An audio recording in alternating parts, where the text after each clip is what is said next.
Amina sembola loboko,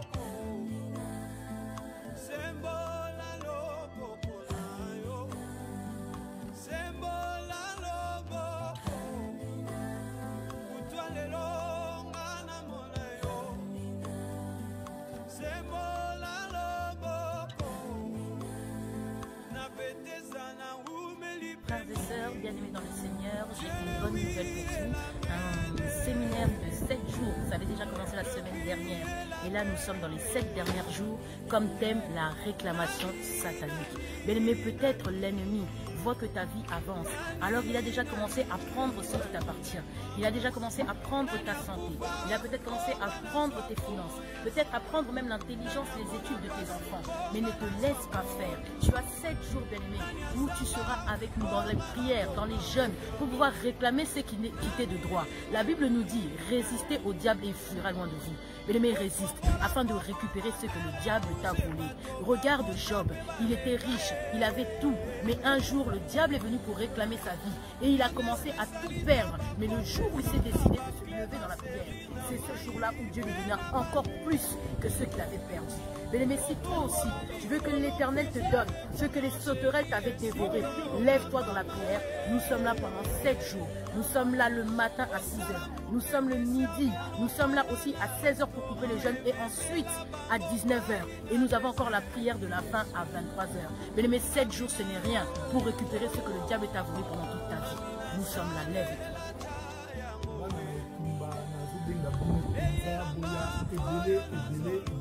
Semaine oyo tobandi mpona tobuka tokata bareklamation nyonso oyo Satan aza kosenga na bavi na biso.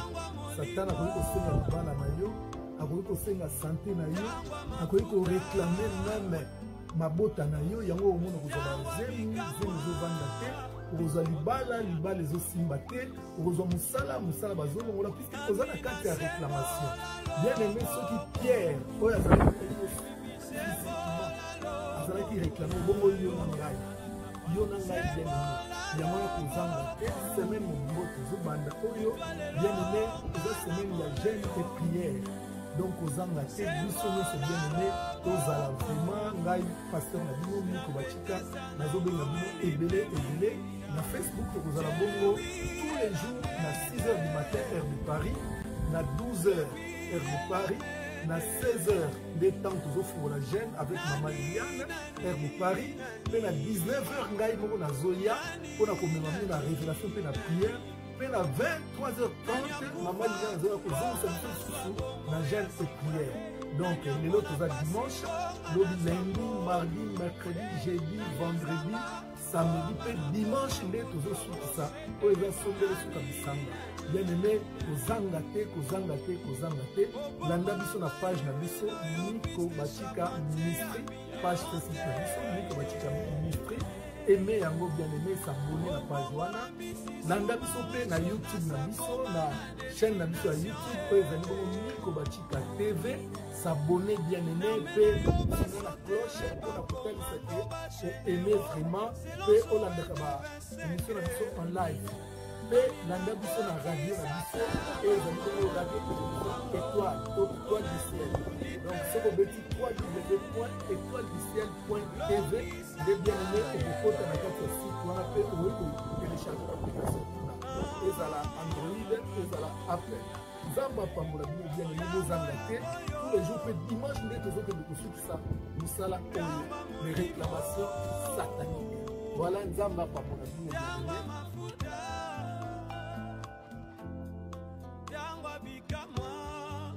Amina sembola loboko, sembola loboko nayo, sembola loboko, utwale longa na monayo, sembola loboko, na betesa na umeli pemingi. Dieu le oui et l'amen, le oui et l'amen.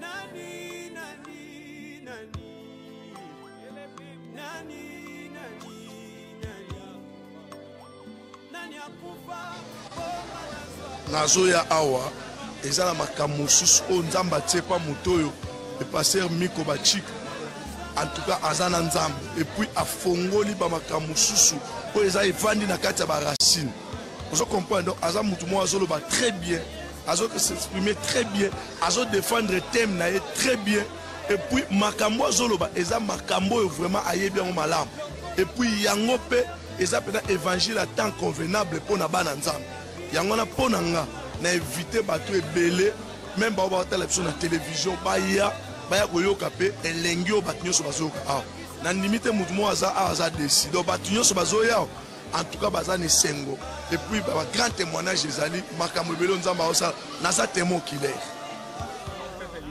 na bisbino mbote bisikano sozwami wana bozola na ngai naza kobengisa bino na séminaire oyo ya réclamation bien aimé to banda ki on dimanche lekaki tozo ko banda yango jeune prière zo banda lelo na 23h30 na début ya prière na mama Liliane to bandi jeune prière na biso o to kosukisa dimanche après bien aimé na bengi sibino nyonso ozala mosali na nzambe ozala mwana nzambe bien aimé oza réclamer na nini bazo réclamer ne loko ni peut-être bazo réclamer ministère na yo bazo réclamer santé na yo yango nazo bengi so na kata busala o bien aimé na jeune prière ozo banda lelo tozo banda lelo na 23 bien aimé kino to silisa dimanche après qu'il te bien aimé telema bisiko zali kota na biso longo na kata musala oyo nzambe akozanga te o pambola yo bien aimé tika nzambe a pambola yo tika no so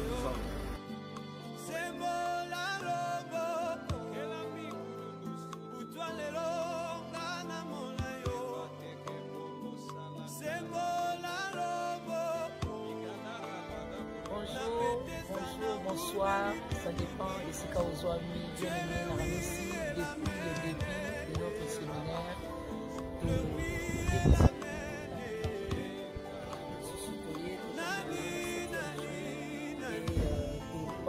Banda Ozali Bongo, jeune Pierre Nabiso Banda Lelo na 23h30, tant que maman associé sa prière bien aimé dans le Seigneur, de dengue bataille biso pour la Job ayebaki makambo ezokomela ye me ntango atelemaki achangeaki façon ya kobondela esepelisaki nzambe mpe na boye nzambe atelemaki mpona kozongisela ye omonguna ayebaki na koyiba ye bien aimé bayibi yo ebele koperdre ebele mais eza ntango yo récupérer peut-être double te mais récupérer peut-être par 4 par 5 on ne sait pas, cela dépend que de Dieu et de ta détermination, que Dieu te bénisse.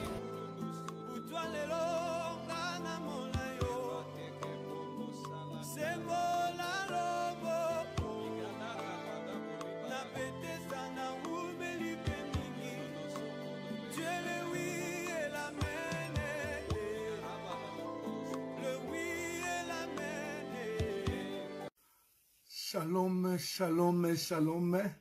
To zongi lisusu, to bandi lisusu.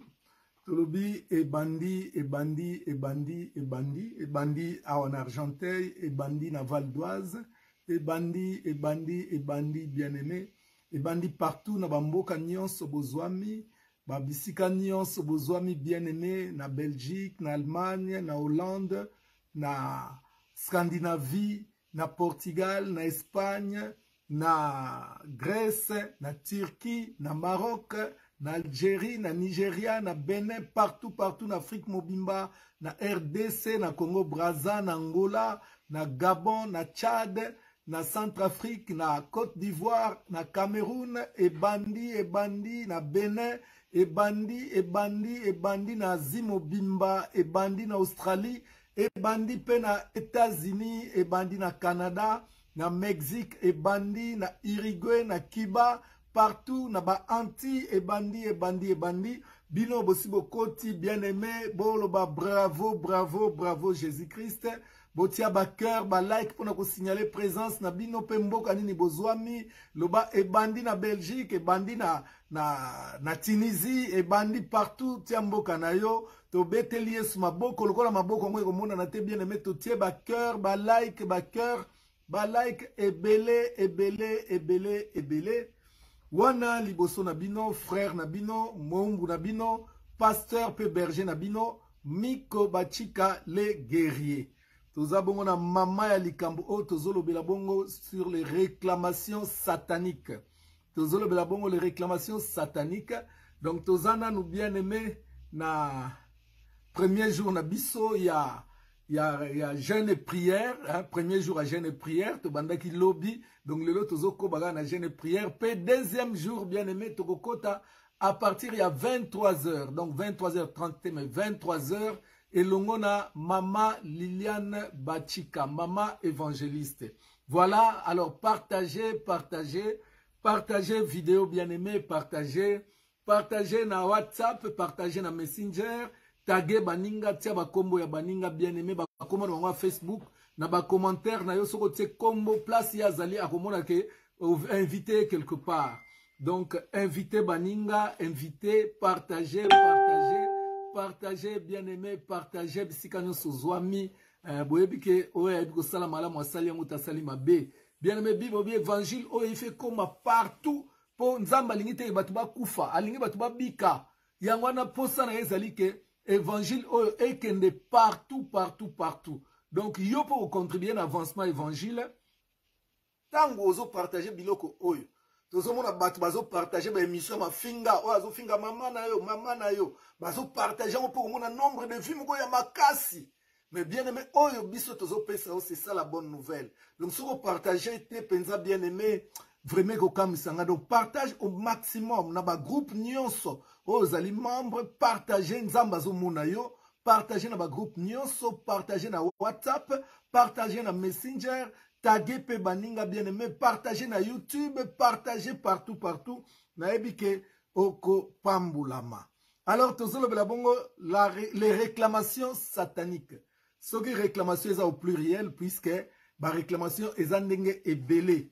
Tokomona bien aimé réclamation na nzela ya libala. Tokomona réclamation na nzela ya misolo, tokomona réclamation ya héritage, tokomona réclamation ya bana, tokomona réclamation ya ba famille, bien aimé nyonso eza makam tokomona na kanisi même 2 semaines oyo tozwaki eza mukuse, mais tokosala au maximum tolobela oyo nzamba lingi bongo toyeba kolobela. Pendant ce temps, ils ont la prélude, ils attendent tous pour partager. Je pense que nous tous à partager. Nalobi, bravo, Jésus-Christ. Bravo, Jésus-Christ. Jésus-Christ gagne toujours. Donc, na ebi que ako gagner pe bien aimé pour na bon moïna yo. Likolo ya ba réclamation nyonso oyo ezakoye la yo. Na oti koloba tout à l'heure bien aimé que ba réclamation ce qui est au pluriel, cela veut dire ba réclamation est ndenge et belé. Na uti koloba tokomona réclamation ya libala, tokomona réclamation ya mbongo, tokomona réclamation ya héritage, tokomona réclamation ya bana, tokomona même ba réclamation ya famille. Alors ba réclamation presque nyonso na uti kotanga. Lobi soko landaki biso bien aimé, okomona tolobela ki bongo réclamation ya Job. Job mutu moko bien aimé, akutanaki na ba réclamation nyonso oyo. Job mutu moko, akutani presque na ba réclamation nyonso oyo bien aimé. Satan a réclamaki libala na ye, Satan a réclamaki misolo na ye, Satan a réclamaki bana na ye, Satan a réclamaki famille na ye, Satan a réclamé même héritage oyo esengelaka tikela bana. Nyonso Satan a bien aimé a réclamaki yango. Mais tant sous bino, bozo vivre réclamation na domaine moko. Bien aimé na kolinga nzamba sala biso grâce. Que mutu nyonso aye ba penza ko se retrouver kati makambo oyo. Pour dimanche tozo clôturer bien aimé. Dimanche est la délivrance pour na mutu moko na moko. Lokola nzamba kangola ki Israël en masse. Nzambe pe dimanche akangola biso nyonso en masse. Que yo oyo bala kate. Lundi bien aimé. Makamba libala efungwama. Yo oyo zana mukanda te. Lundi makamba mukanda efungwama. Yo oyo zana problème mabota. Bien aimé lundi. Okanga makaka lundi wana. Donc mutu nyonso bien aimé à vivre expérience ya sortir na ba réclamation satanique. Voilà. Lelo la ligne bien aimé na lobe la réclamation moko. Webi ba réclamation za tellement belle menazo lobe la bino ba réclamation ya bilombe ya Biblia. Bilombe ya Biblia. Bon, moni tolobela ki réclamation ya Pierre. tolobelaki réclamation ya Abraham, toye kolobela réclamation ya Job. Lelo na lingina pesa so elombe moko bien-aimé, elombe bien-aimé na domaine nyos. Elombe on a na lobela réclamation na ye. Na lingina lobela réclamation ya David. Comme elle a sous-thème bien-aimé place aux hommes, comment la réclamation de David. La réclamation de David. Avant tout compte la réclamation à David. Nazota lison de Konangai. Tobandaki na réclamation à Pierre. Pierre, ce n'était pas n'importe qui. Pierre, c'était quelqu'un qui était dans l'intimité de Jésus-Christ. C'était un homme, pas n'importe quel homme.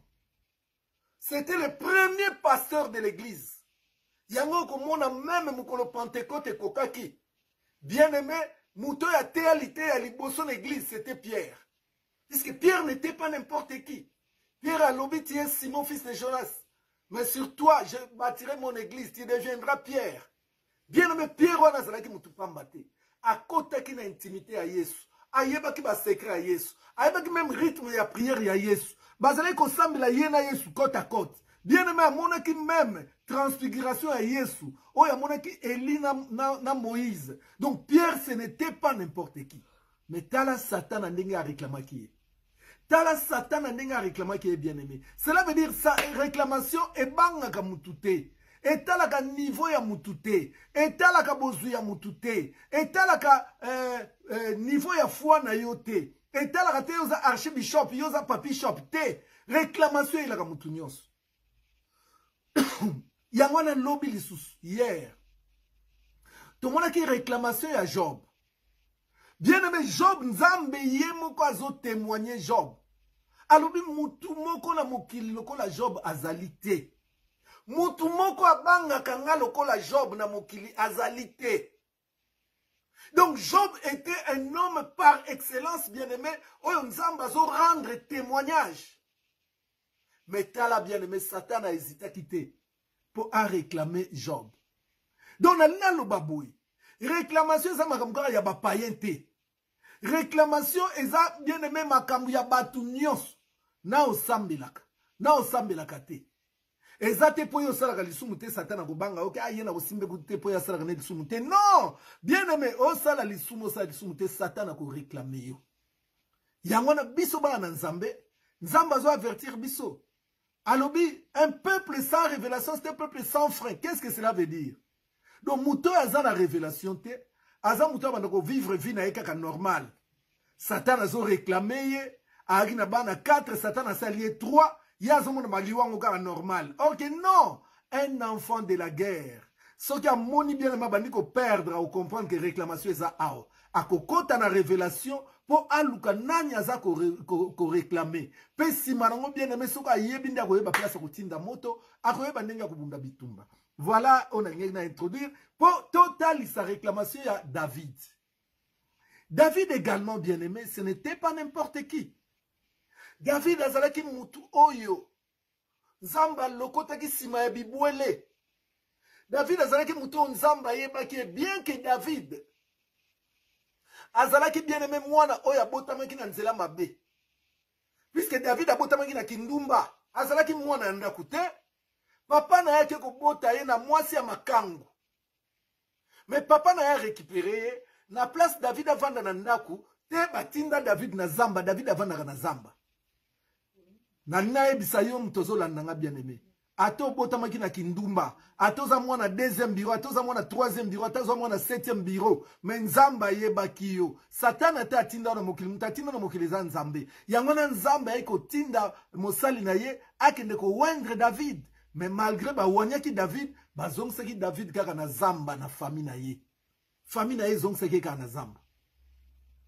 Mais na ngolu na nzambe bien aimé, nzamba keko bimisa David. Pe nzamba tomboli David, David aye kokoma roi. Boyebi nenge lekaki, boyebi nenge David akoisaki Goliath, boyebi makamnyonso David asalaki bien aimé. David tanga komi roi. Nzamba bandiko benga David. L'homme selon mon cœur. Cela veut dire moto kolandisa motema na ngai. Donc Nzamba azalaki ko sepela na David.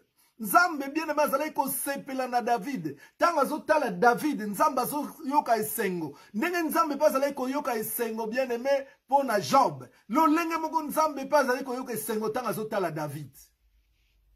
Or par ses origines total non David déjà bien aimé Bible obi c'est qu'un homme aura semé il moissonnera. David abotamaki na mwasi ya makangu. David azalaki mwana oyo famille elingaki te. Est-ce que vous croyez bien aimé que famille wana elingaki David te? Tango David akomi mokonzi famille ebetaki maboko. Famille ezalaki bien aimé na bondoki na yango. Famille sepelaki te. Mama la lingi na yebisa ezate po bali bandeko no balati bilamba ba fille d'honneur. Wa allez yo sepeli ya bandeko na nga penza keba. La Bible nous dit maudit l'homme qui se confie dans l'homme. Matthieu 10, 36, l'homme aura pour ennemi les gens de sa propre maison. Keba. Bien aimé bato, babundisa yo, babundisa vina yo. Bango baliaka na ndako basala ka festin, ale yo babwaka ona zamba kuna liya luka bomayo, usa luka bomayo, yo kanisi mukolo yo ko resir. Bango mutema bango yo sepila. Ba poni ni ngai te. Eliab yana David. Atelemel même David, tant David a nyako isa Goliath. Alors yo zonga. Yosa orgueillé. Bien aimé mutema netikala ko sepela na David te. Mais David a comme mukonzi. Bien aimé tala makambezo comme la David. Tala makambezo comme la David. Bien aimé la réclamation est réelle. Ce que moni na vie mutabandi ko sala ba erreur. Bien aimé de fato benga ngwa mvutuma. Mais mvutuma mingi zo utana kati ya réclamation. Ce que bien aimé yosa réclamer te pourquoi ba mvuté yo? Bako mfute yo po baza ko réclamer yo. Yango bako mfute yo osala ba faute ebele. Na ebi mama moko bien aimé. Mama na zalaki na mobali na ye, bafanda ki malamu. Boyebi kaka mibali bakata musumutu likolo, mobali azoki soki mwasi mususu, mais ye mama na zalaki na ndako, alaki na rien bien aimé ya ko envier, puisqu'elle avait tout, azalaki na chauffeur, azalaki na ba domestique, azalaki na ba sentinelle, azalaki na ba lavandier, azalaki na cuisinière, azalaki na nyonso bien aimé. Mais on occupé moi ça libanda pona nini? Tala lika mama wana salaki. Mama wana na kanda. Akangi biloko na ye. Mobali apekisi ete, mobali abengani ete. Ye moko akangi biloko bien aimé, azu biloko ake na famille na ye. Tango ake na famille na ye. Mobali pa zolanda ete. Atali une semaine, yazos la mobali Holanda, mobali pa Holanda te. Bien aimé, une semaine après, maman na zongi na ndakuna libala. Azongi te ake ko vanda. Bien aimé ake ko zwambua na ye atikaki. Ake ko récupérer mbwa kanga mbwa bien aimé azonga na mbwa kende na mbwa place yi azovanda bien aimé. Mobile tel oh aye ko mbwa na ah bon ça va. Mobile vandi 1 mois, 2 mois, 3 mois, 4 mois, 5 mois, 6 mois. Ti inane mobile ah bon. Na bana nga mwasi musu. Bien aimé azwa mwasi musu atina ndako. Akende pe ko bala ye. Bien aimé maman na ti lelo alelaka. Mobile wanza na 12 parcelles. Maman zoa ilogo tabima logo ilogo mogote. Bien aimé. Tala réclamation. Pour famille à moi si on a zoé bisayo. Baba la kate. Na kozonga la témoignage aussi. Ma bien aimé mgo na oba réclamation dans le mariage. Famille au baba la kate. Donc nenye kende ki libala. Réclamation moko ezalaki. Que ezongi saye na famille na bango. Nenge bango bazalaka. Réclamation ya famille na kate ya libala bien aimé. Et yaka na mfoutement. Maman so zo soleil le la zo bantuka na yaki ya mfouté. Na ebe loko tindangate. Et za ba réclamation. Ce qui mutaza na kati ya réclamation, asala ka ba faute, ba erreur, ako comprendre te pourquoi asali makamundingo wana. Tozolo bela lelo réclamation ya David. Comment thème bien aimé, sous-thème, pour grand thème, les réclamations sataniques. Mais sous-thème bien aimé, la réclamation de David. Alors, tozabo on a mukanda ya 2 Samuel chapitre 11. 2 Samuel chapitre 11, Bible, voilà. Ok, 2 Samuel chapitre 11, Torotanga, du 1er verset au 5e verset.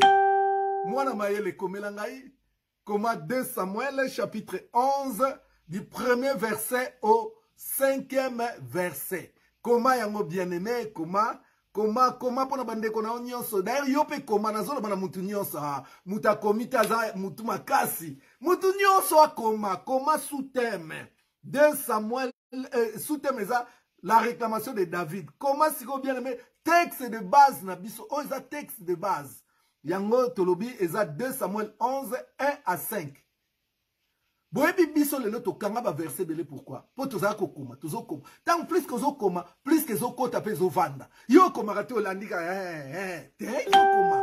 Na classe moi la classe nyonso akoma ka poazo mayele. Awe eza classe bien aimé. Awe eza classe koma pozo mayele. 2 Samuel chapitre 11 verset 1 à 5. Landa lecture, c'est na bi je lis au nom de Jésus-Christ au tie ba cœur belé.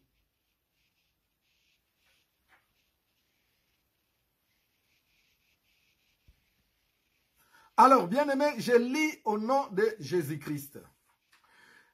L'année suivante, au temps où les rois se mettaient en campagne, David envoya Joab avec ses serviteurs et tout Israël pour détruire les fils d'Amnon et pour siéger Rabat. Mais David resta à Jérusalem. Un soir se leva de sa couche. Et comme il se promenait sur le toit de la maison royale, il aperçut de là une femme qui se baignait et qui était très belle de figure. David fit demander qui était cette femme. Et on lui dit, n'est-ce pas Bathsheba, fille de Liam, femme d'Iri, les Hétiens? Et David envoya des gens pour la chercher. Elle vint vers lui et il coucha avec elle.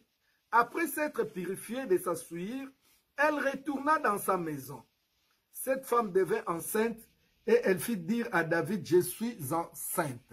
Voilà bandeko, wanande texte na biso de base, tolobi bravo, bravo, bravo Jésus-Christ. Telanga ba cœur, telanga ba like, ba cœur ebele, ba like ebele bien aimé.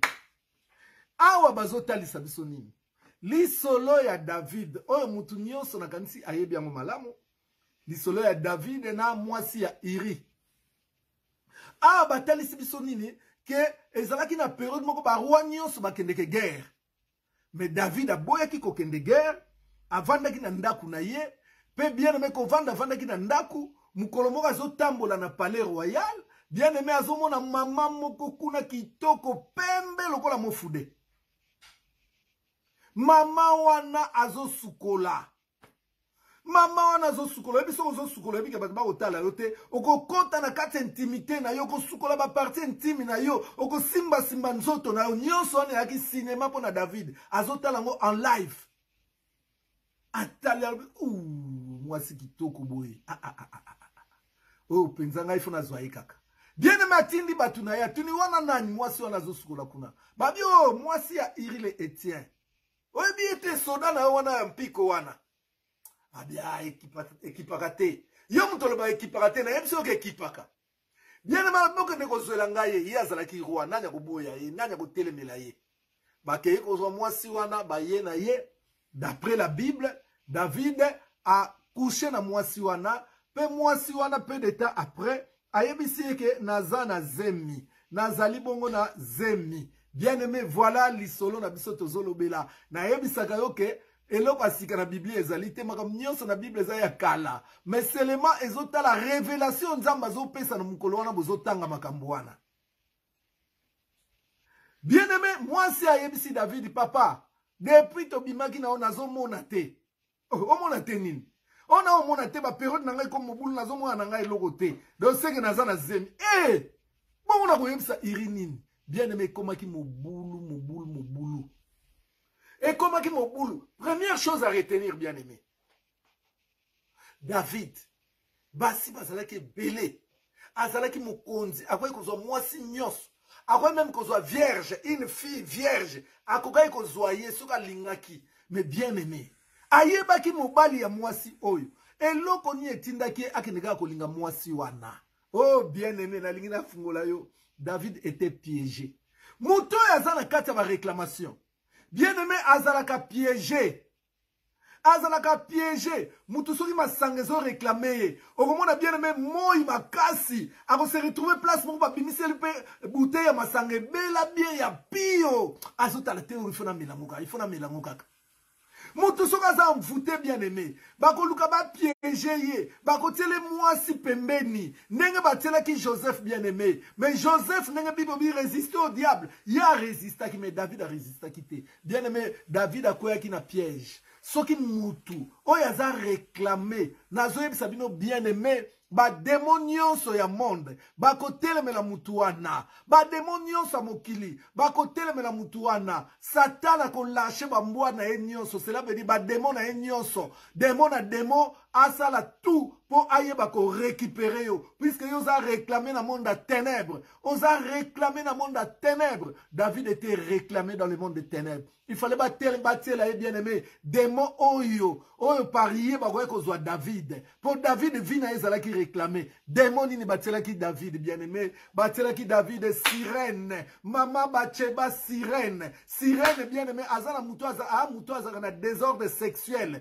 maman na yeba ki azana mobali azana bitumba mais maman yo atoza roi. Bien aimé, moi si, ata mobali no aza muto apusu, ata aza domestique, mais tangu osos la pandai, au prêta serment, na kozala fidèle, bien aimé, ata muto mbongwaye, okoye kotika mobali na yote. Bathsheba était sirène. Bien aimé, tala ba caractéristique ba sirène. Ba caractéristique na bango eza kotika nzoto polele, kolata ba tenue légère. Tout ça c'est dans le but bien aimé d'attirer les regards. Yango na pe ko mona Bathsheba, bien aimé, azalaki ko attirer regard ya David. Azalaki ko attirer regard ya David puisque David était réclamé. C'est la même chose bien aimé avec Delilah qui était aussi très belle. Bien aimé, il fallait abenda Samson. Pour Samson, ça l'a qui réclamé par les Philistins. Maman, yo tika kanzoto au piège à kanani. Ok, pour pas que tatouage koto. Na mukongo. Oh, pas que tatouage à l'olate la mbatika mukongo. Nyon so pour attirer un regard. Oh, David nini yo lingo benda. David nini batini yo réclamé ye. Oh, mais maé pas ba Philistin nani wana. Tala Bathsheba, ndenge bien aimé, aïe na vie à David. Aïe na vie à David bien aimé. Sirène. Sirène a un désordre sexuel. À cause de la sirène, oyo Bathsheba, mobali na ye akufi. Mobali na ye akufi. Bien aimé, iri akufa. Akufa po balaka sirène. Iri akufa po na mwasi mama batu boni bakufa na nzela na yo. Mibali boni ba mi diembika na nzela na yo. Po yo zo dégager kitoko moko eleki mokili mobimba. Kitoko oneza kitoko ya ba sirène mama. O mibali ba resistaka na yango te. Yango na diable. Akoma ko tia o lokola pambu. Akoma ko tia o bien aimé lokola piège. Pona ko attirer ba client. Bato ya zo réclamer. Ayebi ke na nzela na batu boni bakufa na nzela ya basi. Bamusuku na nzela mibali. Omona mobali mumba pakolaka tile. Mobali mobimba bien aimé ako sukolozo kamo e désert dita puisque aza sirène. Sirène bien aimé lingi mai mingi ata hiver oyo bien aimé. Bolobi mai moto ezate ya kokota sali désert dita na douche bozo kamo mazo vanda ndengeni. Mais za terrain na ye mai po aza sirène. Yango moni awa. Bathsheba problème na ezalaki kaka na mai. Bien aimé, il fallait benga David na mai. Il fallait piéger David na mai. Pour azalaki sirène bien aimé. Azalaki sirène. La Bible nous dit, Jean 10, les voleurs ne viennent que pour dérober, égorger, détruire. Oh sirène, oh ayaki ko détruire vie à David. Pour David azalaka réclamer. Banda bien aimé ko bota manaye. Banda nanda ko tata na ye. Tina monde à ténèbres. Bien aimé azalaka réclamer. Tanga ko isaki même Goliath. Yo kanisi ba Philistin ba sepelaki. Nega ba salaki Samson. Babi un jour il faut te zoyer. Bien aimé bazali ko réclamer David. Un jour te ko zoyer. Ba famille à David. Ba sepela pété que David a tombouani. Oh bien aimé la réclamation c'est la pesanteur. Bazali pe ko lukandenge ni ba ko kitisa na se. Bazo lukandenge ni ba ko kitse na se. Alors pour kitse na se bien aimé, il fallait passer par une sirène. Il fallait passer par une sirène bien aimée. Bible l'habitant ou David, amoni mwasi oyo akomi na zemi. Bien aimé, c'est ça. Banzela ba sirène. Ba développer la sexualité moko désordonnée. Ba développer la vie familiale moko très désordonnée. Ba koma ba deuxième, ba quatrième, ba cinquième bureau. Et le belaka bango ilo côté. Mwasi wana bien aimé, akomi na zemi. Zemi wana koma ki na yango. Atindi maluba boye bisa David, ke nazana zemi. bien-aimé, David Pesikoyo, loko les ala qui piège.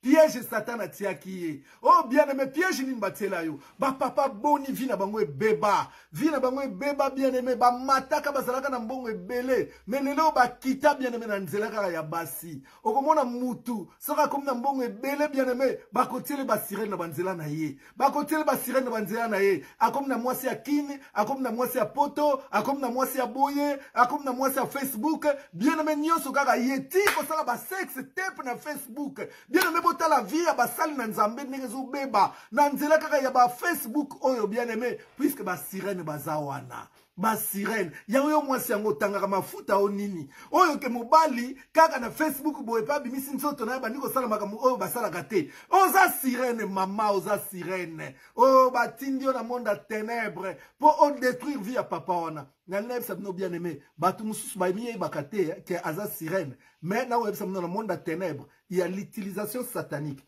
Bah quand on utilise on a place yo yebakiti. Ah bah utiliser Bathsheba pour bah réclamer David bien, pour bah détruire vie à David. Alors qu'est-ce qui se passe bien aimé?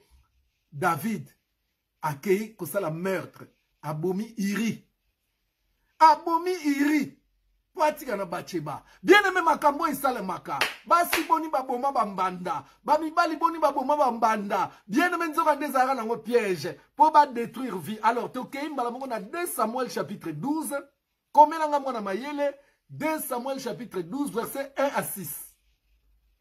2 Samuel chapitre 12 verset 1 à 6. Je lis au nom de Jésus-Christ.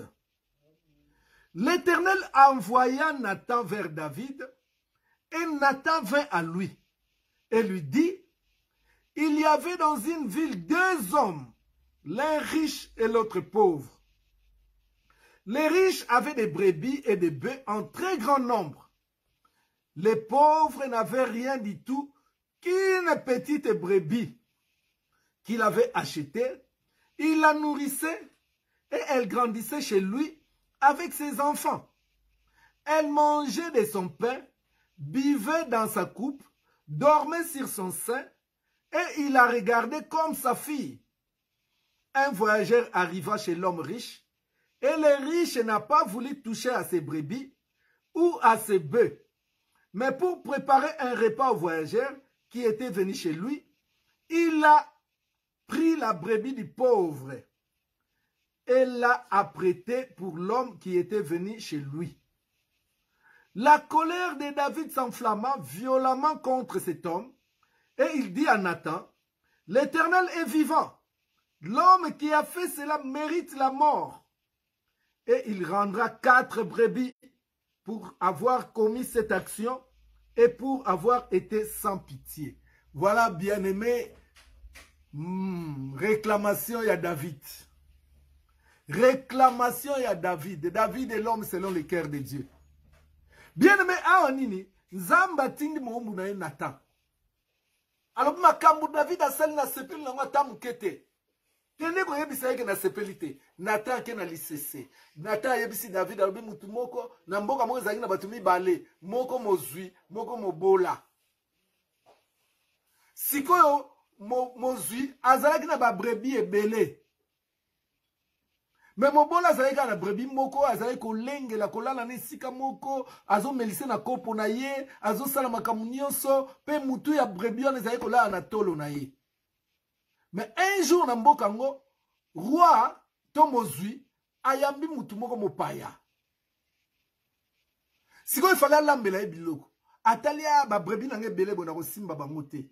Tika na zoka brebis ya mobola wana. Mobola pesa na brebis kaka moko. Alabi na zoka brebis na ye moko wana. Na boma ena lambela mupaya nanga. Bien aimé akei abomi brebis wana pe alambeli mupaya na ye. Tango alambeli mupaya na ye. Ninye leki bien aimé. Bible lobi ke. Bible lobi. La colère de David et sa flamma verset 5. Donc, 2 Samuel 12, comme verset 5. La colère de David, tamba beteli li solo wana. Mbala mungu David kande ye makasi a tomboki. Balobi, la colère de David s'enflamma violemment contre cet homme. Et il dit à Nathan, L'Éternel est vivant. L'homme qui a fait cela mérite la mort. David a condamné Moutouana. Alobi Moutou asali makambo wana esengeli ba bomaye. Esengeli ba bomaye. Abakisi na verset 6. Et il rendra 4 brebis pour avoir commis cette action et pour avoir été sans pitié. Alobi ekosuka kaka teke ba bomaye, mais il faut Moutouana afouta 4 brebis comme dommage intérêt. Il faut foutre 4 brebis. Il faut foutre 4 brebis. Pour na makambo sali eza malamu te. Bien mais Nathan eko yebisa bi mutango ezayo. Voilà. Bulandi o eza base. Wana totie base ya mate atozolo bela lelo oyo bien aimé sur la réclamation de David. Alors place ni tozo kende to vandi nanu penza na verset 6. Na verset 6 David nda lobi. David a lobi nini? Et il rendra 4 brebis pour avoir commis cette action et pour avoir été sans pitié. Donc David a kateli Moutouana et Tumbu. Nathan Web say mais Moutango ezaliyo. Moutango ezaliyo.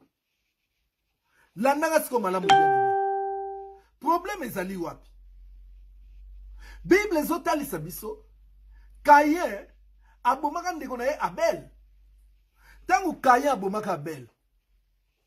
Bible zo yebisa biso ke makila ya Abel ebandeki ko ganga ezalaki ko réclamer babominga innocemment babominga ipamba bien aimé makila ya Abel ezalaki ko ganga awa pe makila ya Iri ebandi ko ganga makila ya Iri ebandi ko ganga babomi Iri innocent Iri o asalaki eloko te mais babomi gratuitement makila na ebandi ko ganga makila ne bandi ko ganga bien aimé na ko ganga ya makila yango wana bien aimé na 2 Samuel 12 verset 6 David yemoko na munoko na lobi muto ya sali makambo wana il faut à rendre 4 brebis. Il faut y épée côté na ba brebis na 4 ba koufa. Il faut brebis na 4 ba koufa. Bien aimé a déclaré maloba sans ayeba que maloba neza maloba ya réclamation. Maloba ya réclamation. Puisque makila iri e bana ko ganga vengeance. Il fallait sikoyo réclamation mo kota na muto ya boma yé. Muto ya bomisa yé. Yépé bien aimé côté na 4 personnes ba koufa. Oh la réclamation de David. La réclamation de David bien aimé. Alors comme nenga déclaré ki wana que 4 fois koufa. Nini tokomona bien aimé et loko ali boso tokomona. Tokomona ni elekaki. Tokomona viol ya Tamar. Boyebi na lina tanga ba texte mingi te sino te ko ambuye bino. Bomona viol ya Tamar. Tamar azalaki mwana ya David. Muta violaki grand frère na ye Amnon. Amnon azalaki mwana liboso ya David. Amnon azalaki mwana liboso ya David. Bien aimé, Tamar tamba violé na Amnon. Bible ye koloba nini? Sima ya viol wana. Sima ya viol wana. Grand frère ya Tamar. Comme ezali Absalom. Absalom a bomi ndeko na ye. Ndeko na ye comme na ye nani Amnon. Donc balobaki 4 brebis faut bakufa. Ta la réclamation ndenge ezokende bien aimé. Réclamation ezokende. Réclamation continue ndako ya David. Makambo ezosala meza makambo batalibanda te. Mais na kati ya ndako ya David. Bana ya David baza image ya bibwele ya David. Bien aimé, ye bwele moko abomi ye bwele mususu. Donc Tamar pardon. Absalom abomi Amnon. Leki na kulutu. David alobaki 4 il faut bakende. Bien aimé, alobaki 4 il faut bakende. Yemoko David mutalobaki yango. Bien aimé ya liboso. Ebole ya liboso babomi ezalaki Amnon. Soko tali bien aimé raison babomi laki Amnon. Est-ce que makamone boye ko salima? Na lingina yebisa bino soki réclamation ezana kati ya libota na bino. Okoya komona inceste kokota na kati ya libota. Yaya bimina baleki na ye. Papa bimina mwana na ye. Mwana bimina tantine na ye. Makamoko bien aimé vous comprendre le mfutuma. Mais oui, et qu'on sale mandengona puisque ezaba réclamation. Réclamation tindaka mutuna makambo lokola ya folie. Réclamation tindaka mutasala makambo bien te. Okomona mama ndenge to monaka awa na France awa. Mama uti Afrique bien aimé. Aye pas salisa mwana, mais salisa epe bien ko. Akomi ko salisa eti sexuellement. Mwana ne mwasa ke musala atike na bébé ale mobali a sali tour le rola kene musanzo anda zonga zo mana mama bokilo. Bien aimé, oh wana za ba réclamation. Ba réclamation wana tango zotala yango bien aimé ezoleka kaka à peu près na ndenge papa pa salelaki. Yango na Bible ezoloba tel que étaient vos pères vous l'êtes aussi. David bien aimé abomaki iri à cause ya sexe. À cause ya sexe pour asangana mwasi na ye. Tala awa bien aimé ebole ya liboso akufi Amnon pour la réclamation. C'est qu'un homme aura semé, il le moissonnera. Bien aimé yepe mwana nae Amnon akufi à cause ya sexe. À cause ya sexe. Nenge iri akufa à cause ya sexe. Bien aimé réclamation sali que Amnon pas kufa à cause ya sexe. Amnon akufa à partir ya sexe bien aimé. Ozomona ndenge makamwana ezo salema. Bien aimé ndenge makamwa ezo salema. Okoya komona lisusu. Deuxième okutufanya tango liboso, mais na tango deuxième. Et ça est le côté. Bien aimé, deuxième victime azalaki nani. Po ye moka lobi, en tout cas muto ya brebis ya kufi. Il faut pas foutre 4. Donc réclamation ça y a 4 bien aimé. Alors deuxième, nani wa kufa lisusu. Toya komona mwana oyo David abotaki ya kindumba mwana makangu mwana botaki na Batsheba bien aimé mwana wana pa yaiko kufa. Mwana wana yaiko kufa. David abondeli aleleli nzamba aleleli place boyoka kakeo David alobi ke ata na leli akozonga nesuta sa akufi place yango wana bien aimé mwana wana akufi mwana wana akufi pourquoi puisque bien aimé papa ndenge à cause ya sexe ndenge abomaki mutu yango wana fruit wana mwana wana pe à cause ya sexe oyo papa salaki na mama fallait mwana ngo pe akufa bien aimé moni 2 victimes déjà. David yemo alobaki bako réclamer 4 brebis bako réclamer 4 bien aimé. Alors troisième mes amis, troisième bien aimé tokoya komona Absalom wana oya bomaki ndeko na ye oya bomaki Amnon yepe Absalom eloko ni ekomelaki bien aimé Absalom toujours à cause ya sexe. Absalom a tie tante na montagne abaniko coucher na ba concubine ya tata na ye na basi ya tata na ye abaniko coucher na bango bien aimé. Est-ce que vous trouvez ça normal? Tout ça c'est l'envoûtement. Tout ça c'est l'envoûtement.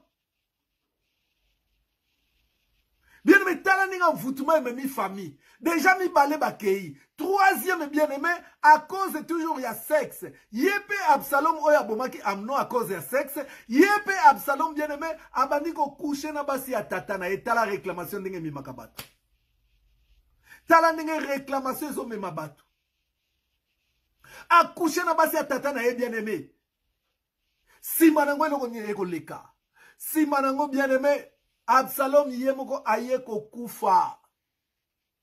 Ayeko kufa balandie na Joab.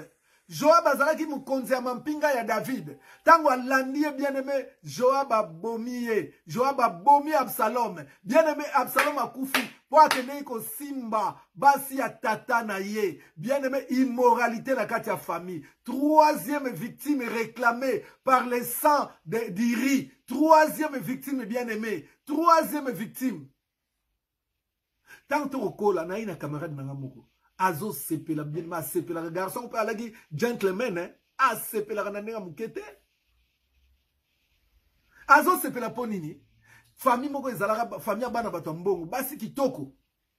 Bien aimé akusha na bango nyonso. Na ndako ba 4 filles. Na ba cousine na bango tout sangisa. Sikola ba famille o bango tout na beta. Donc bien aimé a sepela mais asuka ka wapika ka sida et eko sukisa ye bien aimé. Lisuma ya zazu. Bien aimé. Nini eleka na famille na bino. David a lobi 4. Il faut pas réclamer Moutouana 4. Le kola ya zui moko, ye moko il faut qu'on la réclamation 4 ya brebis na ye. Il faut pas kende. Il faut 4 ba kende, ba réclamer 4 bien aimé. awa tomoni ebandaki na Amnon. Bien aimé, toye komona mwana oyo David abotaki na Bathsheba, mwana wana pe deuxième bibwele. Troisième bien aimé tozomona elombe mobali oyo akimisaki ata David bien aimé Absalom à cause toujours ya sexe. Tala yepe vina ezalaki réclamer. Vina ezalaki réclamer bien aimé, yepa kendeki bongo kokufa. Akendeki kokufa bien aimé. Siko etikali moko balobaki 4. 4 bien-aimés. Kaka ndenge David azwaka mwasi ya mutu. Pe abomaka mutu wana. Yepe na libota na ye. Il faut makamba immoralité sexuelle zala. Pe batu bakosala immoralité sexuelle wana. Baboma pe bango. Bien-aimé qui tue par l'épée, périt par l'épée. Tala makamundanda kwa David réclamation. Réclamation continue envoûtement. Nyonso wana bien-aimé ezalaki à cause d'une sirène. À cause d'une sirène tala nenge batu bazo kufa na kati ya famille oyo. Diable akoye ko tela bino bien-aimé sirène moko oyo ko détruire famille mobimba. Oyo ko baby salibota mobimba. Oyo ko tali bota na kati ya bulu yeke. Oyo ko sala ke ba bien ya papa ba bien nyonso etekama. Likolo ya sirène moko bien-aimé ba sirène ba yaka na ba mission. Oyo batinda kabango. Ah, tomoni 3 bien-aimés, 3 réclamés. 3 réclamés pe bakufi. Siko tokomi na 4. 4e na limite otanga lisusu. Tokende na 1 roi. 1 roi chapitre 2 verset 25. 1 roi chapitre 2 verset 25. 1 roi chapitre 2 T. 1 roi chapitre 2 verset 25. Waneza loko mususu. Waneza loko mususu. 1 roi chapitre 2 verset... Ah, ok. 1 roi chapitre 2 verset 13 au verset 20. Comment, moi, la maïele, 1 roi chapitre 2 verset 13 au verset 20. Voilà. Bolimbisanga. 1 roi chapitre 2 verset 13 au verset 20. 1 roi chapitre 2 verset 13 au verset 20. Tozolo belabongo sur la réclamation de David. Bien-aimé, 1 roi chapitre 2 verset 13 au verset 20. Je lis au nom de Jésus-Christ. Adonija, fils de Haggit, alla vers Bathsheba, mère de Salomon. Elle lui dit, viens-tu dans les intentions paisibles? Il répondit oui. Et il ajouta, j'ai un mot à te dire. Elle dit, parle. Et il dit, tu sais que la royauté m'appartenait et que tout Israël portait ses regards sur moi pour me faire régner. Mais la royauté a tourné et elle est échue à mon frère parce que l'Éternel lui a donné. Maintenant, je te demande une chose. Ne me la refuse pas. Elle lui répondit, parle. Et il dit, dis, je t'ai pris au roi Salomon, car il ne te le refusera pas qu'il me donne pour femme Abishag, la Sinamite. Bathsheba dit, bien, je parlerai pour toi au roi. Bathsheba s'est rendue auprès du roi Salomon pour lui parler en faveur d'Adonija. Le roi se leva pour aller à sa rencontre et il se prosterna devant elle. Et il s'assit sur son trône. On plaça un siège pour la mère du roi et elle s'assit à sa droite. On a continué, tout le verset 20. Puis elle dit, j'ai une petite demande à te faire. Ne me la refuse pas. Et le roi lui dit, demande ma mère, car je ne te refuserai pas. Donc continuez, toquer la 21. Elle dit, qu'Abishag la Sunamite soit donnée pour femme à Adonija ton frère. Le roi Salomon répondit, voilà verset 22. Le roi Salomon répondit à sa mère, pourquoi demande-t-il à Abishag la Sunamite pour Adonija? Demande donc la royauté pour lui, car il est mon frère aîné. Pour lui, pour les sacrificateurs Abiatar et pour Joab, fils de tout ça. Bien aimé, oya komona na suka awa, ya texte, oh, pona nito tanga nyoste mulai, continuez moko komona, nini komeli bango bien aimé, balobi ke roi Salomon asiliki. Toza mona 1 roi chapitre 2, 1 roi chapitre 2 verset 13, vous voyez qu'on est quand même verset 22, verset 23. Au moment dans le verset 25, Dans verset 25, Balobi, et le roi Salomon envoya Benaja, fils de Joadjada, qui les frappa et Adonija mourut. Bien-aimé, t'as toujours dans 1 roi chapitre 2, verset 25. Nigne komi bien-aimé. Salomon zalaki mwana muke. Tangu roi David akufi. Nigne komi li libota wana. Bien-aimé, ele weko komi la libota wana ke David, tango azalaki na bomoi na vieillesse na ye, asenga ki ba pesa ye jeune fille moko vierge. Po ashofaka ye. Alongolaki malili. Donc azalaki kolala na jeune fille wana vierge. Bazalaki na jeune fille wana vierge. Comment jeune fille wana ezalaki Abishag. David azalaki kolala na Abishag po azala toujours chauffé. Mais tant que David a koufi, en réalité, royauté, il fallait quitter et pas y a Adonija. Adonija pela ki moko ya bana ya David, mais ya zala ki mama moko tena Salomon. Adonija il fallait comme roi, mais eye ko salema ke royauté kiti na maboko ya Salomon. Mais Adonija bien aimé, nigne komelie. Ake ko kutana mama na Salomon, comme on a Bathsheba. Alobi na Bathsheba, alobi mama. Kende ko solana mwana o roi. Ape sanga mwasi o papa tiki. Ape sanga mwasi papa tiki Abishag. Soki yo mama oyebisi akoboya te. Soki yo oyebisi akondima. Yebisa ya ape sanga mwasi wana mama. Ata ya tikali na royauté mengana zwa mwasi wana quand même. Bien aimé likambwango tangu Bathsheba ke ko yebisa roi Salomon a digéré ngo te. Roi Salomon pesie kanda. Yangwana bien aimé Toreko comme na verset 25. Place Balobi. Et le roi Salomon envoya Benaja. Roi Salomon tindi garde du corps na Benaja. Fils de Joadjada. Atindi ake de ko boma Adonija. Qui les frappa et Adonija mourit. Bien aimé wana 40e personne. 4e personne réclamée.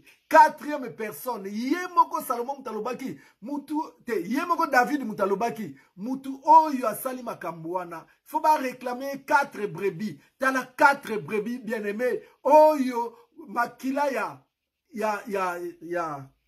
iri. Et réclamé. Bien aimé bango 4 bakoufi. Bango 4 bakoufi lokola. Ezalaka à cause ya sirène. Bien aimé, ba sirène ba sali makambu na kati ya libota wana. Ata mwana wana oyo babomaki oyo liboso ba violaki Tamar. Tamar qui toko lekaki sirène na kati ya famille. Bien aimé babanda ko utiliser sirène ya ndaku. Sirène nanu ya famille a troublé nanu famille. Après ko sila, bien aimé yepe Absalom, yepe akei babomi ye. Oh bien aimé to yepe ko mona mwana oyo babotaki na sirène, yepe kufi. Ah, na suka bien aimé, sirène ya suka. Oh, azalaki ko longola Saul Malili, David Malili. Bien aimé, yepa eko bomisa. Yepa eko bomisa. Adonija kufi. Bien aimé, toujours likamba immoralité sexuelle. Moi si oh azalaki na tata na yo. Neni ni yo mwana ke ko bima na ye. Bien aimé, tala libota mubimba. 4 personnes, bien aimé, détruites bien aimé à cause de l'immoralité sexuelle. Cela veut dire makila ya iri ezalaki ko ganga makira iri ezalaki ko ganga. Oh bien aimé tika na betela bino lisolo to bondelaka pona mama moko. Mama wana azalaki ko bota te. Mama wana azalaki na problème ya conception. Mama wana azalaki na problème azalaki ko kanga zemi te. Nini bien aimé komaki to sali to koti ba prière na mama wana. To sali ba jeûne na mama wana. Bien aimé tant to zobonde la poto clôturer. Zamba bandiko loba. Zamba lobi yazo lela. Azolela mwana o aza malade. Ah oui, c'est vrai. Maman azalaki na mwana moko kaka. Mwana moko po akanga ressources emité mabotaka moko. Abotaka kaka moko. Mais mwana moko ya botaka azalaki ko bela makasi. Mwana ngo azalaki tellement ko bela makasi esprit de mort evandaki. Tant même to bonde la nzamba zotel sa esprit de mort. Mais si autant to zo bonde la bien aimé po maman akanga ressources emité. Si ko nzamba yeko yebisa biso yazolela po na mwana wana. Bongo bana oya boma lela bango. Bien me yoka réponse ya nzambe. Yazo lela pona mwana oya zobela. Et bongo belo ya boma. Est-ce que ça lela bango? Est-ce que ça soit ta journée moko ya messe de mort à lela bango? Bien aimé. Cela veut dire on a compris que makila bana oya boma. Ezalaï ko ganga. Ezalaï ko réclamer. Yangwana ko esko botate. Yangwana kwa esuko bota te. Moko ya tikalaka na ye wana bien aimé. Makila bana wana. Ezala ki pe ko réclamer ye. Souka na zoe bisa mnoke. Mwana ngwa kufa bien aimé. Puisque, balobi qui tue par l'épée, périt par l'épée. Bien aimé, o ezo kome la bino lelo yo. Bota la nan ba fi bombe mama. O baby sa libala ya batu. Lelo ba réclamation ezo kome la yo.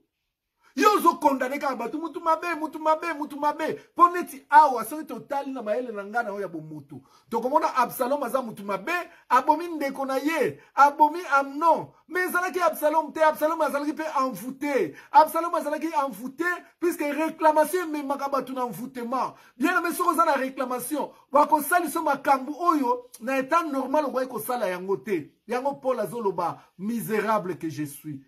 Le bien que je veux faire, je ne le fais pas. Tandis que le mal que je ne veux pas faire, c'est ce que je fais. Bien aimé, nini yozo sala lelo. Ozo mona te oza envoûté, oza envoûté. Et belé bien aimé omona. Papa wana azwa deuxième femme. Mais c'est vrai. Tout nanano. Bongo yemo babotaka na ndenge babotaka na mama ya deuxième femme. Yangwana esprit wana bien aimé. Ya immoralité sexuelle. Eko senga ye banda ko benda ye. Eko banda ko benda ye ba famille na biso mingi bien aimé to viva kama kambu o ya immoralité sexuelle. Ya makila ya batu etanga. Makila etanga bien aimé. Na ko talisa bino ndeko na ngai makamba ko lobeza ebele makamba ko lobeza ebele. Makila. La réclamation du sang. La réclamation du sang.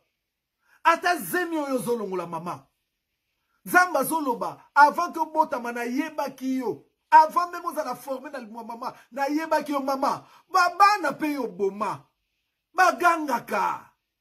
Bagangaka ba réclamaka yo. Baki bano baki na mission na mokili oyo. Mais yo boma bango. Makila na bango zo ganga. Tala bien aimé makila iri. Ndenge détruire foyer, famille mobimba. Ndaku palais royal bien aimé. Batu nyonso bazole la soki nazalaka ta loko la roi. Mais tala désordre sexuel na ndaku ya roi. Tala désordre sexuel. Oya bimana ndeko na ye mabe. Oyo abimana basa tata na ye mabe. Oyo alingazo mwasi tata na ye tiki mabe. Désordre sexuel bien aimé. Nyonso zalaki réclamation. Ba réclamation ya David. Nanzela ya makila ya iri.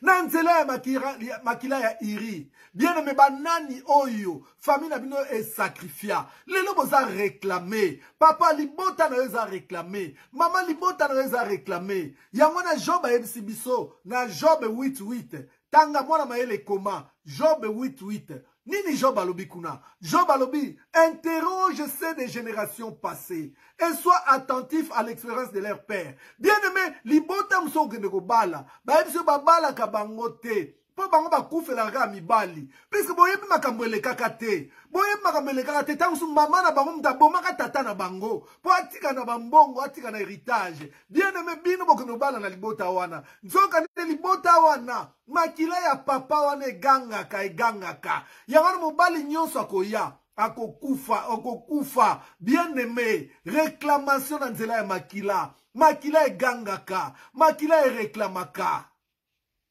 Makila ereklamaka.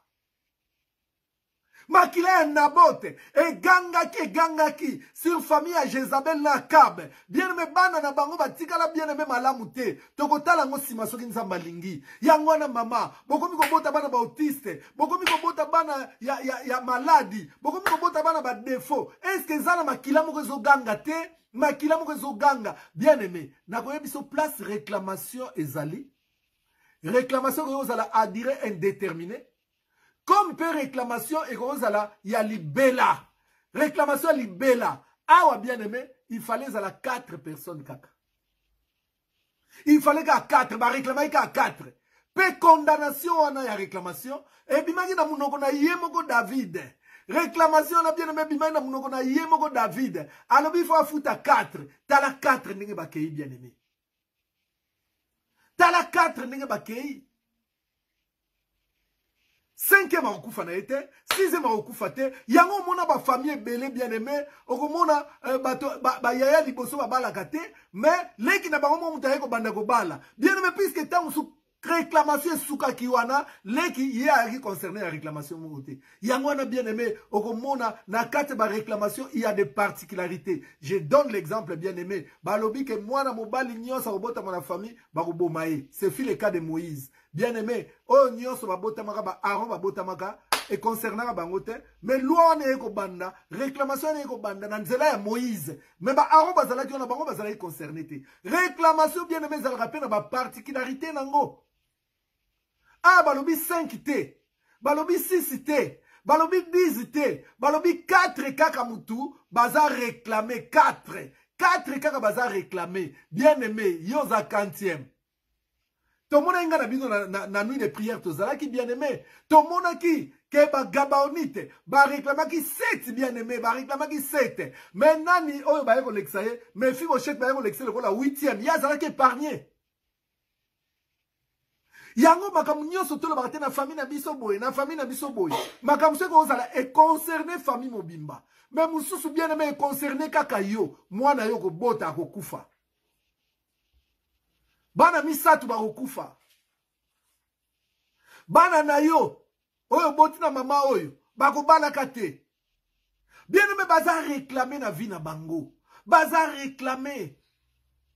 Yango na biso bana nzambe mikolo nyonso bien aimé photo telemela ka mvutement na vie na biso tala bien aimé sirène bacheba ninga eko baby sa vie à David azalaki l'homme selon le cœur de Dieu muto nzamba lingaki mingi mais bien aimé il fallait ba utiliser ye pour réclamation ya kokota réclamation kota na ndako ya l'homme selon le cœur de Dieu réclamation kota na ndako ya David bien aimé na koyebisa yo ke tangu David abondelaki nzamba yokelaki ye mawa nzamba limbisaki me réclamation etikalaki keba bien aimé l'homme prudent voit le mal de loin se cache okobima na mwasi ya camarade na yo ata camarade no ayebite keba liso nzambe zomona yo réclamation ekoya maman ko tromper papa mais oyebite mama makambo yo sali na mobali wana yeba ke réclamation ko yape na bana na yo keba bien aimé ba réclamation e utaka musikate piège nini batiela yo piège nini batiela yo bien aimé papa komona ka mwana na yo wana na salon ale alalaki mabeli pute ke pai otali oluli mwana ngazala kandebo ne na moni papa mo azoloba bato bazozango lokola blague mais nga na pusaki musika pe na interpeller papa wana azoloba en tout cas soki babalaka mpenza bana nga na ngana bala mwana nga Martine nga bikoma Martine nga mpenza za mwasi kitoko nga papa okomi kuna ndenge nini okomi kuna ndenge nini Yesu alobi oyo akanisika mabe pona mwasi asi akushe na ye donc papa oso sala inceste na mwana oyo mama soko yoki mobali no bandiko loba makambo okeba mukolo Martine lipute ko kwera na kata salon mama ozate papa ona ko bimana Martine tango sutala pe état d'âme akoza la pe sirène akoza la sirène na ndaku na yo pour détruire ndaku oyo inceste koti bien aimé comme ndaku malédiction ndaku inceste koti et comme ndaku oyo Satan a réclamaka puisque inceste eza eloko ya diable bien aimé bat mi bali bingambe minene lokola Amnon lokola Donija lokola Absalom mi bali kitoko pe bingambe bien aimé ba kende kaka boye soko tali de tika na tangelo texte wana 2 Samuel chapitre 19 2 Samuel chapitre 19 verset 5 Mwana maele koma na lina silisa 2 Samuel 19 verset 5 Toutaki na la réclamation dans la sorcellerie tozana réclamation ya David 2 Samuel chapitre 19 verset 5 Nakanisi au commis déjà. Alors je lis au nom de Jésus-Christ. Joab entra dans la chambre où était le roi et dit, tu couvres aujourd'hui de confusion la face de tous tes serviteurs qui ont aujourd'hui sauvé ta vie, celle de tes fils et de tes filles, celle de tes femmes et de tes concubines. Mais ça, comment bien? Bon, tout tika kaka. Olena luke sous versango verset na yoke oluka bien aimé otala ndenge babomaki Adonija ezaki verset ndenge babomaki Adonija bien aimé ezalaki somme zanata na verset moko ezalanga awa zanata na verset oyo soki yango nakomi verset mabe ça arrive bien aimé ça arrive hein? Verset 25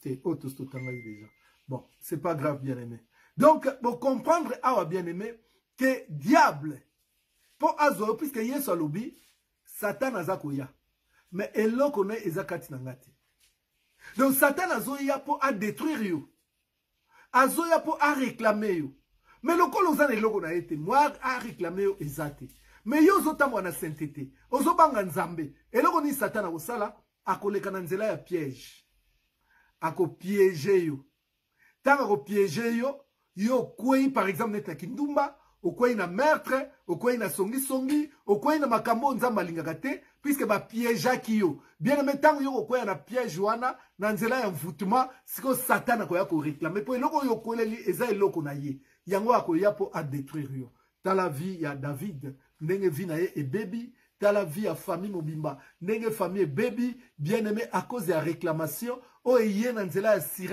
sirène Bathsheba oyo bien aimé azalaki na ye déjà marié mais baté en embuscade pour roi amona ye pour roi aye bako coucher na ye afin que famille à roi ezala détruit yango moni David akoa koya ki bien aimé ennemi akoma ko landa am na ye yango mona David azoloba Psaume 143 verset 3 l'ennemi poursuit mon âme il foule à terre ma vie il me fait habiter dans les ténèbres comme ceux qui sont morts depuis longtemps. Puisque bien aimé, à partir de la réclamation, vie à David et comment il réclamait. David a commis qu'il m'a zonné sous clarté. L'ennemi fout la terre sa vie. Bien aimé, David a quitté na se. Comme il boit qu'il écoute ma belé. Bien aimé, yé mouta outé qu'il colo. Comme roi. Ba chimay, ba comme il boit qu'il ma belé. Bien aimé, comme il moutou pamba, ba zo wololaye. Ba quitté si na se. Il me fait habiter dans les ténèbres. Vie na yé comme qui ténèbres. Comme ceux qui sont morts depuis longtemps. Nyon soit pourquoi? À cause des réclamations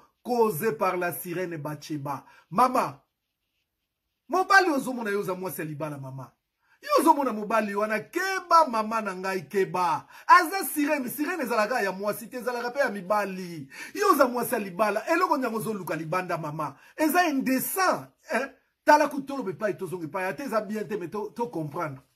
Soki mwana na yo bazolo batala mwasi atata na yo. Armona ngomba be me akobanaliser.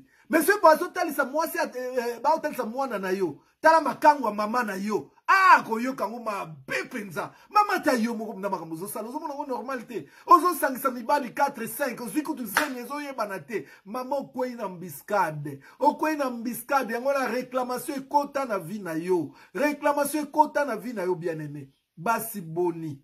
Papa nazara na ngo zo ba zemi. Mais depuis ka na bala zeme yakate. Pourquoi maman? Puisque réclamation ekota. Réclamation ekota bano yo boma. Makila na bango ezoganga. Ezoganga. Yo sali la kanzambe, ma soeur, mon frère.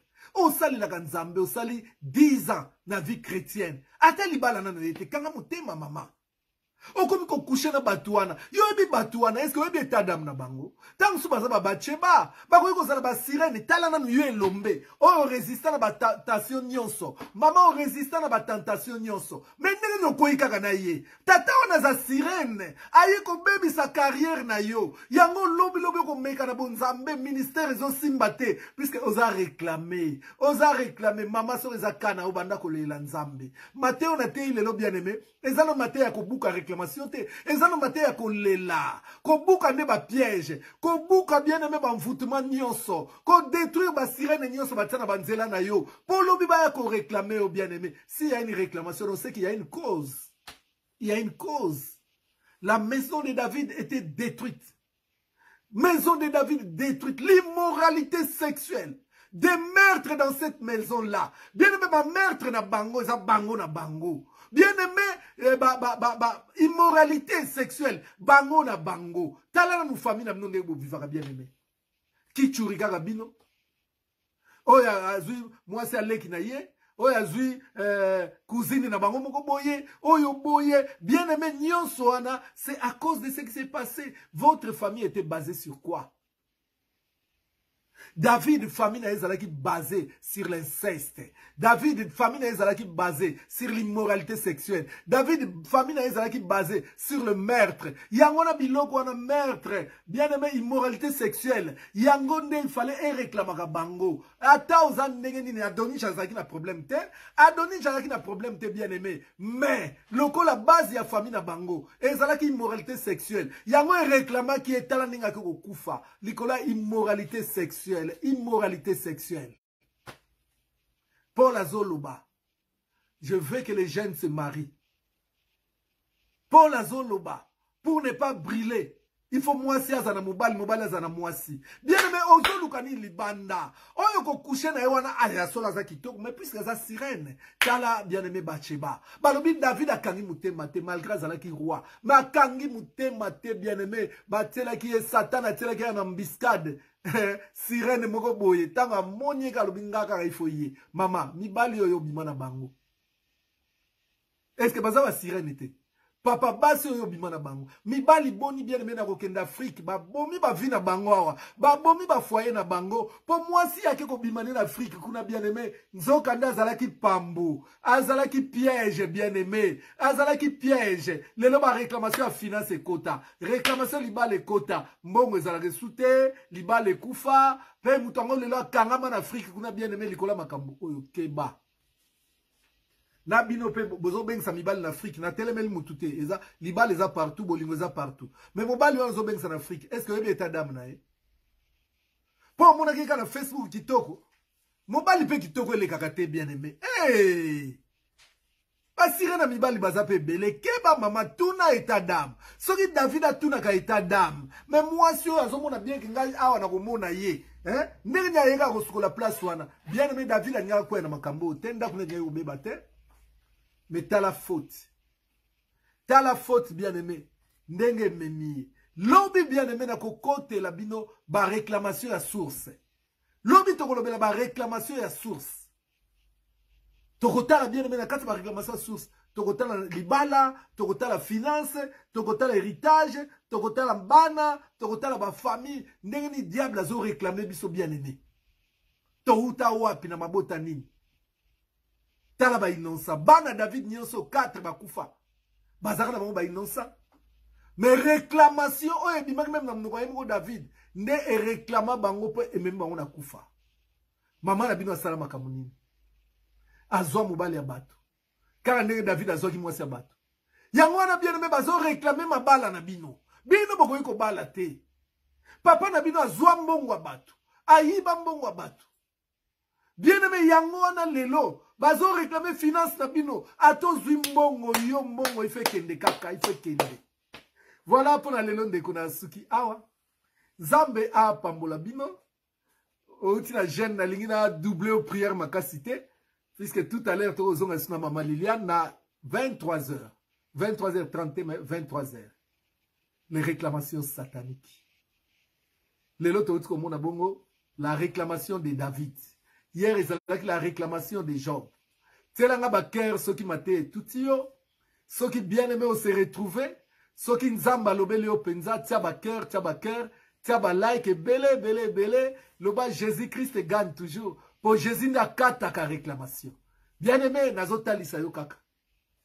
Ozonga na repentance, pozo la mbango kata ba réclamation, nazo kata. Mais oh yo bimaki.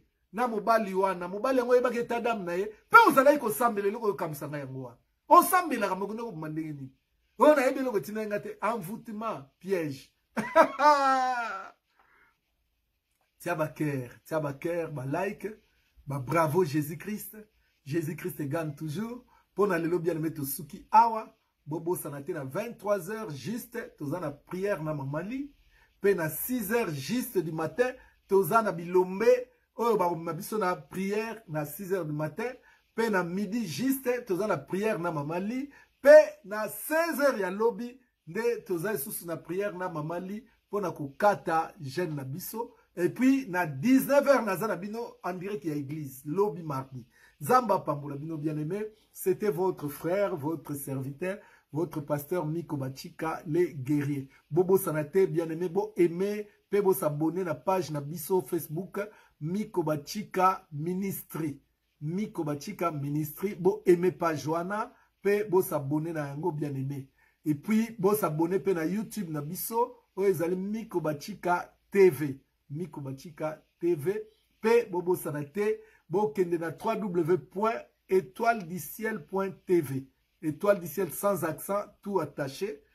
En un mot, étoilediciel.tv. Kunande radio na biso bien aimé, place Bogolanda, penza Bogo Sepela, mate et beleza kuna. Zambe a pambola bino bobo sanate bien aimé, que serminaire oyo, tozo kenango, na jeune prière oyo, tozo kenango ti dimanche, na kilte na biso, oyo gozala bongo na Épinay sur scène, to Épinay Viltanaise. Que mon Dieu vous bénisse, Tobi, pour la siko. Bye bye.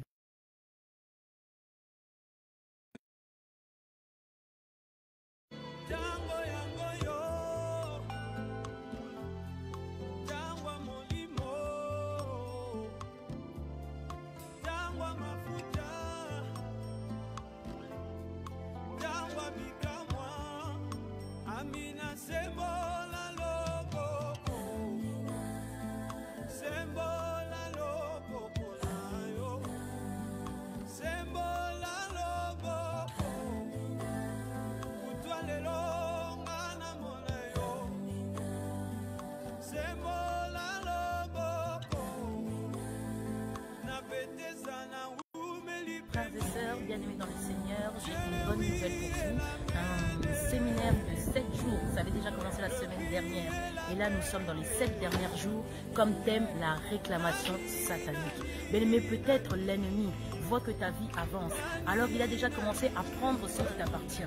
Il a déjà commencé à prendre ta santé. Il a peut-être commencé à prendre tes finances. Peut-être à prendre même l'intelligence, les études de tes enfants.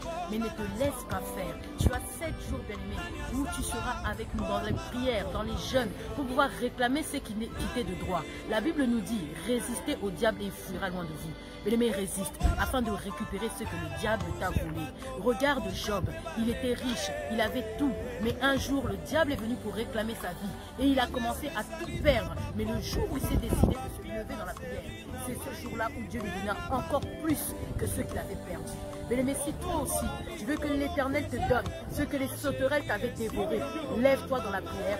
Nous sommes là pendant 7 jours. Nous sommes là le matin à 6h. Nous sommes le midi. Nous sommes là aussi à 16h pour couper le jeûne et ensuite à 19h. Et nous avons encore la prière de la fin à 23h. Bien-aimé, 7 jours, ce n'est rien pour récupérer ce que le diable t'a volé pendant toute ta vie.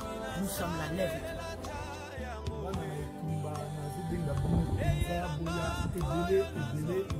Semaine oyo tobandi mpona tobuka tokata baréclamation nyonso oyo satan aza kosenga na bavi na biso. Satan akoki kosenga libala na yo, akoki kosenga sante na yo, akoki koréclame meme mabota na yo. Yango omona kozwa bazemi ezovanda te, okozwa libala ezosimba te, okozwa mosala bazobongola puiske oza na kati ya réclamation. Bien aimé, soki Pierre oyo azalaki réclamé bongo yo na ngai bien aimé, yango ya kozanga te semaine mobimbo tozobanda oyo bien aimé, eza semaine ya jeûne et prière. Donc kozanga te biso nyonso bien aimé, tozala vraiment ngai pasteur na bino Miko Bachika nazobenga bino ebele na Facebook. Tokozala bongo tous les jours na 6h du matin heure de Paris, na 12h heure de Paris, na 16h les temps tozofungola jeûne avec Maman Liliane heure de Paris, pe na 19h ngai moko na zoya mpona komema bino na révélation pe na prière, pe na 23h30 Maman Liliane azoya kozongisa biso lisusu na jeûne et prière. Donc lelo toza dimanche, lobi lundi, mardi, mercredi, jeudi, vendredi, samedi pe dimanche nde tozosukisa oyo eza sondele suka bisanga. Bien aimé, kozanga te, landa biso na page na biso Miko Bachika Ministry, page Facebook na biso Miko Bachika Ministry, aimé yango bien aimé s'abonner na page wana landa biso pe na YouTube na biso na chaîne na biso ya YouTube oyo ezali bongo Miko Bachika TV s'abonner bien aimé pe na la cloche mpona kotalisa ke aimé vraiment pe olandaka ba émission na biso en live pe landa biso na radio na biso oyo ezali bongo radio étoile du ciel. Donc c'est pour petit www.étoilediciel.tv de bien aimé et de côté dans notre site on appelle pour télécharger l'application et à la Android et à la Apple. Zamba Pambola bien aimé nos anglais tous les jours dimanche nous sommes de construire ça nous ça la les réclamations sataniques. Voilà Zamba Pambola bien aimé.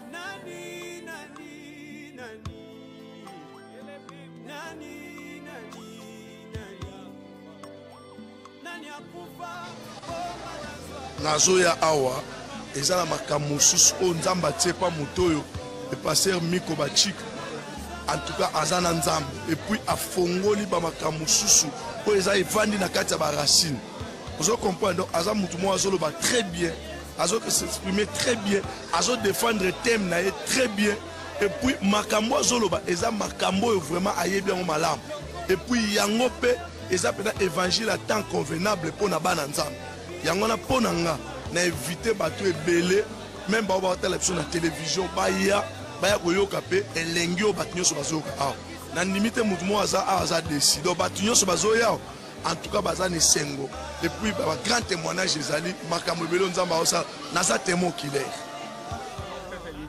na pesi bino mbote bisika nyonso bozwami wana bozolanda ngai naza kobengisa bino na séminaire oyo ya réclamation bien aimé tobandaki yango dimanche elekaki tozokobanda yango jeune prière ezobanda lelo na 23h30 na début ya prière na mama Liliane tobandi jeune prière na biso oyo tokosukisa dimanche après culte bien aimé na bengisi bino nyonso ozala mosali na nzambe ozala mwana nzambe bien aimé oza réclame na nini bazoréclame na eloko nini peut-être bazoréclame ministère na yo bazoréclame santé na yo yango nazobengisa oyo na kati ya mosala oyo bien aimé na jeune prière oyo ezobanda lelo tozobanda lelo na 23 bien aimé kino tosilisa dimanche après culte bien aimé telema bisika ozali kota na biso elongo na kati ya mosala oyo nzambe akozanga te kopambola yo bien aimé tika nzambe apambola bino bisika nyonso bozwa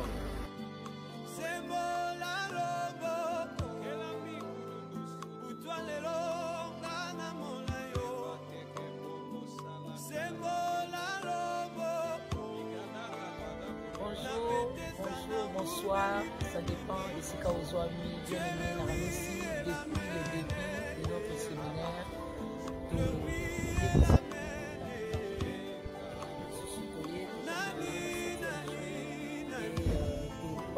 Banda Ozali Bongo, jeune prière na biso Banda Lelo na 23h30, tant que maman a associé sa prière na biso ya retour. Bien aimé dans le Seigneur, nous dengue batei biso pour la Job ayebaki makambo ezokotela ye me ntango atelemaki achangeaki façon ya kobondela esepelisaki nzambe mpe na boye nzambe atelemaki mpona kozongisela ye omonguna ayebaki na koyiba ye bien-aimé bayibi yo ebele koperdre ebele me eza ntango yo korécupérer peut-être double te mais korécupérer peut-être par 4 par 5 on ne sait pas, cela dépend que de Dieu et de ta détermination. Que Dieu te bénisse.